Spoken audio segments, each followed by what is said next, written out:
wabarakatuh. Waalaikumsalam warahmatullahi wabarakatuh.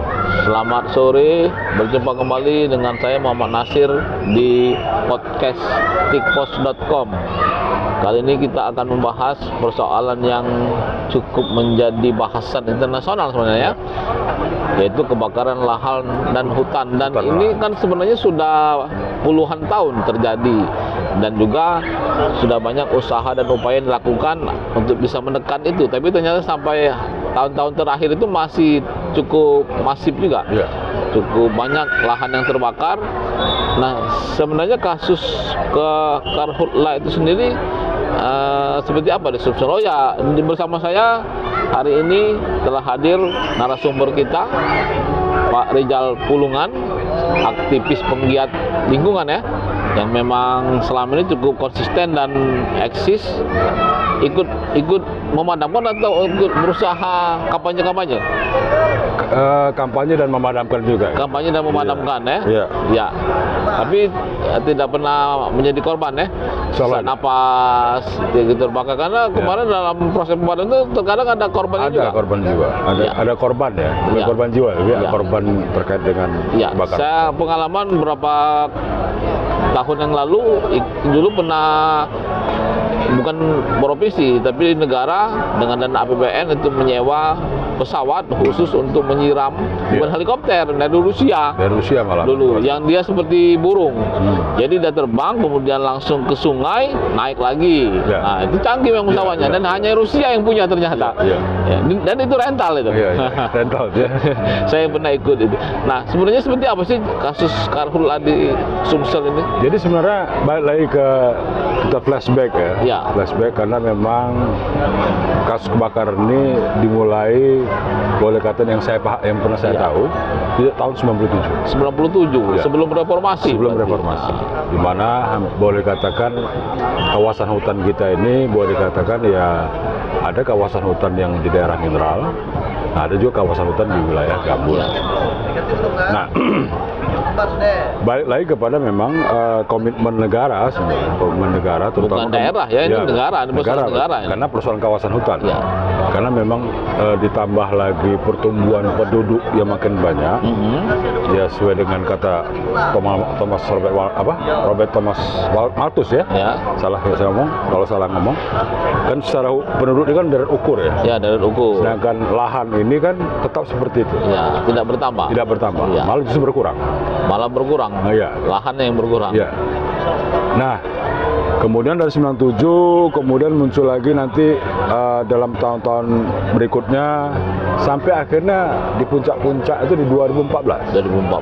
Di mana ada beberapa titik api yang ada di kawasan perusahaan. Mungkin itulah kali yang dia menyewa pesawat Rusia itu. Karena memang persoalan Karhutla di Sumatera Selatan dan daerah-daerah Riau misalnya, kan baru ya, Riau, kemudian Sumatera Selatan, Kalimantan Selatan, Kalimantan Barat, dan juga beberapa daerah yang dalam kategori wilayah adalah wilayah gambut.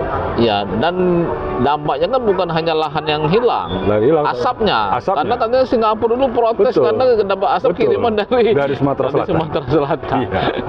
Jadi memang apa ya, boleh katakan ya, faktor Karhutla ini bukan hanya Singapura saja yang mengalami. Sebenarnya persoalan Eropa juga mengalami. Jadi memang asap dari wilayah Khatulistiwa itu masuk sampai ke daerah Eropa. Ya, karena dia terbang ikut angin segala macam, akhirnya membuat kondisi gas karbon terlepas. Ya, jadi sebenarnya dampaknya itu gas karbon itu ya, yang paling parah itu. Emisi CO2 ya. CO2.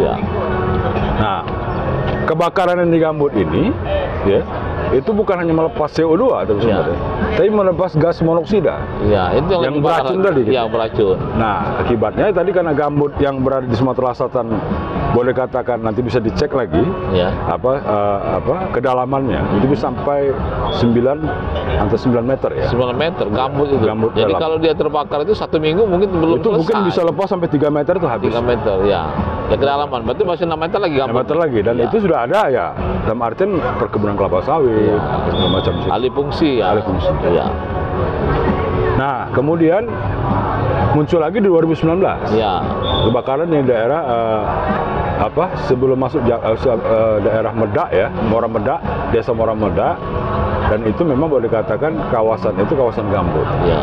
Kawasan gambut yang boleh dikatakan sudah dulu pernah ditanami oleh sawit, dan juga ada perusahaan yang bekerjasama dengan salah satu KPH. Dan memang sebenarnya juga bukan rahasia umum lagi ya. Memang itu bukannya terbakar tapi dibakar katanya. Ya, awalnya sebenarnya ini kan dalam hal karhutlah ini sebenarnya harus ada pencegahan dulu, Pak. Ya, ada pencegahan. Ada pencegahan dulu, antisipasi pencegahan. Karena kalau kondisi hari ini kondisi panas yang cukup menyengat, di Kota Palembang ini mungkin 33 derajat. Iya. Nah, tapi kalau di sana, di daerah gambut dan daerah mineral, lebih panas. Itu lebih panas. Lebih panas sih, karena apalagi kawasan hutan sudah terbuka. Ya, dan kemarau panjang ya. Kemarau panjang gitu. Itu juga pengaruh perubahan iklim ini ya. Iya. Jadi semuanya menjadi satu. Jadi satu gitu. Jadi ditambah lagi mungkin kalau misalnya ada pertimbangan, ada La Nina yang basah, ada El Nino yang kering gitu. Dan itu memberikan dampak yang cukup besar kalau misalnya terjadi satu titik api saja di daerah gambut misalnya, dan itu bisa sampai menyebar sampai ke 5 meter. Dan lokasinya jauh dari akses, mungkin hanya lewat udara pilihannya kan? Iya, makanya khusus nih di gambut ya. Kenapa ada restorasi gambut? Mungkin negara dalam hal ini melakukan mendirikan sebuah badan badan restorasi gambut yang ada 3 R di situ. Ada reweting, pembasahan, ada revegetasi, ada revitalisasi.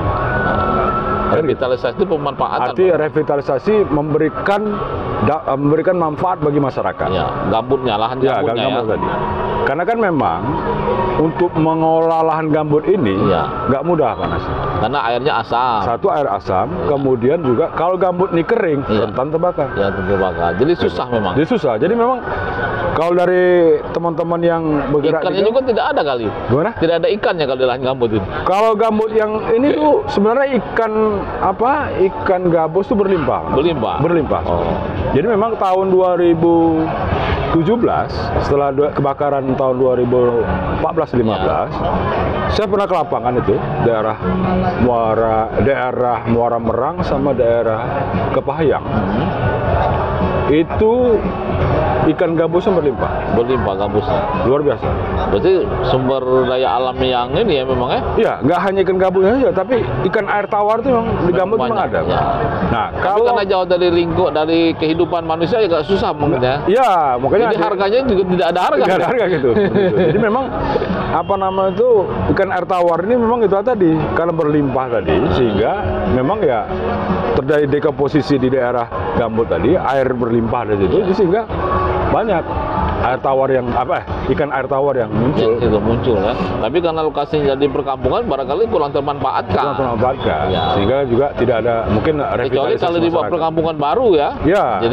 Jadi pusat pengolahan pempek misalnya kan. Betul. Tapi kan agak susah juga membuat perkampungan baru di situ. Iya, karena aksesnya aksesnya cukup jauh, Pak. Karena kita harus pakai ketek itu ke dalam cukup. Nah, terakhir kalau upaya pemerintah bagaimana? Kalau upaya pemerintah kan sebenarnya pemerintah sudah mengeluarkan peraturan daerah terkait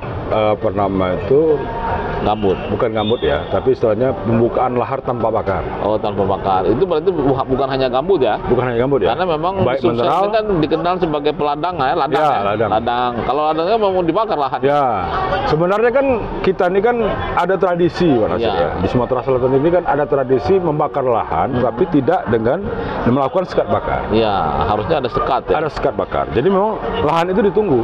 Tapi sebenarnya luas yang lahan warga tadi atau perkebunan sih yang terbakar itu? Kalau dari deteksi teman-teman nih, teman-teman ini sebenarnya banyak itu di lahan-lahan perkebunan. Lahan perkebunan karena kalau lahan masyarakat itu sudah agak berkurang ladang itu, ladang berpindah-pindah itu. Dan kalaupun untuk dicegah mereka lebih mudah. Dulu Kapolda pernah mengeluarkan maklumat itu akhirnya tidak ada sama sekali tinta bila yang bakar lahan itu. Ya memang harus komitmen seperti itu karena kalau terbakar di wilayah PBPH sekarang, oleh izin misalnya. itu performnya turun, Pak. Ya. Itu bakal dicabut tuh izin. Sementara kalau perkebunan memang membakar yang efek dan murah itu dengan hanya modal korek api ya. Modal korek api dan modal ini. Tidak perlu lagi alat-alat berat. Betul. Ya. Jadi memang masyarakat ya memang ada kecenderungan nih dari tahun 2014 kemarin ya memang baik ruang-ruang yang dikelola oleh perizinan dengan ruang-ruang yang dikelola oleh masyarakat. Kadang-kadang itulah tadi ada persoalan kadang-kadang konflik tenurial di dalam itu. Ya. Konflik penyorotan lahan dulu segala macam gitu. Sebenarnya kan ini tinggal bagaimana mencari solusi yang terbaik gitu kan. Kalau bisa jangan membakar, kalau bisa. Nah kalau ke depan ini kan sekarang belum musim kebakaran lahan ya? Ya belum. Nah antisipasi sudah dilakukan oleh. Ya jadi sekarang ini ya ada antisipasi di pemerintah provinsi kan, mengundang untuk untuk mengantisipasi pencegahan kebakaran. Karena kalau sudah terbakar susah dikendalikan. Iya. Karena kan memang tahapannya ujung-ujungnya kan balik penegakan hukum kan gitu. Kan tahapan tadi, maka 3 tahapan pencegahan, pengendalian, dan penegakan hukum. Iya. Nah cuma kan penegakan hukum itu kan hal terakhir sebenarnya, iya. Bukan yang di awal. Kan melibatkan harus koordinasi. Ya koordinasi Forkopimda, Forkopimda juga koordinasi dengan pihak-pihak terkait, seperti BPBD misalnya. Nah kalau informasi terakhir bakal menjadi masalah tidak Karhutla tahun ini? Yang ke depan ini? Mudah-mudahan kalau kita terkoordinasi dengan baik, Pak Nasir, terkoordinasi dan dikatakan terus saya minum dulu. Silakan. Ya. Terkoordinasi dengan baik dan terkonsolidasi dengan baik, yang mudah-mudahan tidak seperti tahun 2019 dan tahun-tahun yang lalu, yang dahulu ya. Karena kan kesiapsiagaan, karena kan seluruh perusahaan pemanfaatan hutan di zona usaha pemanfaatan juga disiapkan untuk siapsiagaan, bukan hanya di PBPH-nya, tapi juga dengan masyarakat. Nah, kalau untuk lembaga khusus ada tidak untuk menangani kebakaran hutan ini? Kalau itu tadi restorasi gambut itu ada, masih ada ya? Restorasi gambut masih ada, Pak. Restorasi gambut dan mangrove hari ini. Mangrove masih ya. Makanya digalakkan mangrove supaya tadi memang persoalan perubahan iklim ini kan bukan hanya soal gambut aja, tapi mangrove juga ya. Ini juga gitu ya. Ya karena dua-duanya sama strategis ya. Iya, sangat strategis. Kalau lahan itu barangkali juga lahan itu juga sudah habis ya. Iya. Ya, jadi memang kalau kita melihat di pantai timur itu kan banyak lahan-lahan tambak ya. Tambak udang. Kalau mungkin bisa dicek nanti ke sana, tambak udang yang boleh katakan di Pulau Maswari itu ya? Iya, bukan Pulau Maswari, di daerah Sungai Lumpur misalnya, kemudian daerah. Itu ekspor semua ya? Iya, ekspor semua tuh, Pak. Itu juga ada kebakaran lahan juga di sana? Kalau kebakaran lahan enggak, cuman kan kawasan itu hutan lindung pantai, Pak. Istilah itu green belt ya, kalau pelindung ya, pelindung pantai. Yang boleh dikatakan harusnya 2 km dari bibir pantai. Harusnya. Tapi sekarang sudah boleh dikatakan hampir 100 meter. Ya. Nah, terakhir ini kalau untuk penanganan atau pencegahan ini, kalau bagi warga menjadi masalah tidak sekarang ini yang membakar ladang? Ya sebenarnya kan ketika muncul perda itu, muncul peraturan daerah terkait tidak boleh membakar itu sebenarnya menjadi persoalan sebenarnya, karena memang ya masyarakat kita ini kan boleh katakan untuk membuka bergantung pada lahan yang harus diinikan. Itu makanya bukan tradisi deh, itu kan budaya masyarakat kita ini kan bukan budaya membakar, bukan. Ya. Tapi setelah itu ketika membuka lahan, mereka itu mengumpulkan kakas-kakas itu, ya bertumpuk, nggak supaya tidak ada penumpukan di satu tempat gitu ya. Tapi di tempat-tempat itu, nah itu yang boleh dikatakan yang dibakar ketika posisinya mungkin menjelang musim hujan. Ya. Nah dibuka dulu memang. Nah, cuma kadang-kadang tadi karena tidak sampai informasi ini sampai ke hutan ya. Hutan ya bakar. Iya. Dan itu tidak dibiarkan. Sebenarnya kalau diatur bisa ya. Bisa sebenarnya. Bisa. Sebenarnya masyarakat juga sebenarnya sudah punya cara sendiri sebenarnya. Ya, karena supaya tidak merambat ke hutan sebelahnya. Gitu. Karena memang dalam hal misalnya pengolahan lahan, masyarakat kita ini kan sebenarnya punya aturan wilayah yang adat yang boleh dikatakan yang itu sama-sama dipegang. Iya, sudah ditaati ya. Ditaati bersama. Ya. Gitu. Misalnya di sebuah desa atau sebuah dusun, dia itu punya tanah khusus untuk dusun gitu. Nah itu dikelola siapa gitu. Ya. Itu sudah ada itu aturannya. Ya, artinya memang sebenarnya kan Karhutla ini tidak perlu dikhawatirkan lagi. Sebenarnya kalau dikhawatirkan lagi, cuman kan kalau persoalan di Gambut, ini misalnya di Gambut ya, di Gambut ini kan kadang itu tadi bukan masyarakat yang boleh dikatakan seperti desa Kepayang, Muara-Merang, itu rata-rata pendatang Pak. Iya.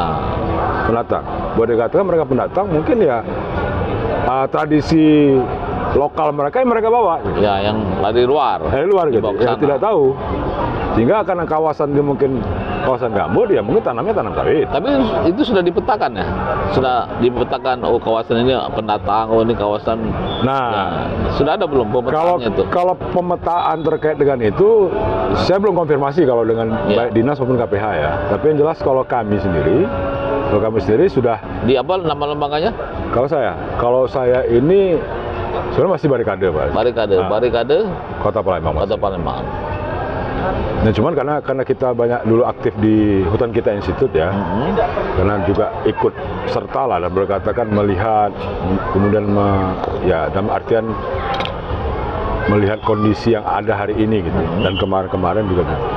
Nah itu tadi kalau di Gambut